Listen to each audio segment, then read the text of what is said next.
Assalamu alaikum. You're watching Spain News Network. I'm Madiha Saeed with international news. It's time 9 p.m. bulletin. Myanmar cop tens of thousands joined largest protests since 2007. Thousands of people rallied against the military coup and demanded the release of elected leaders Aung San Suu Kyi. Oxford AstraZeneca's vaccines offers minimal protection against mild diseases from the South Africa variant.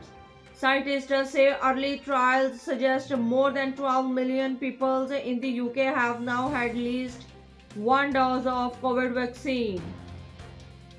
After 550,000 of first jabs were given out on Saturdays, the Netherlands has been hit by its first major snowstorms in a decade. Forecasters say as cold weather pushes through much of northern Europe.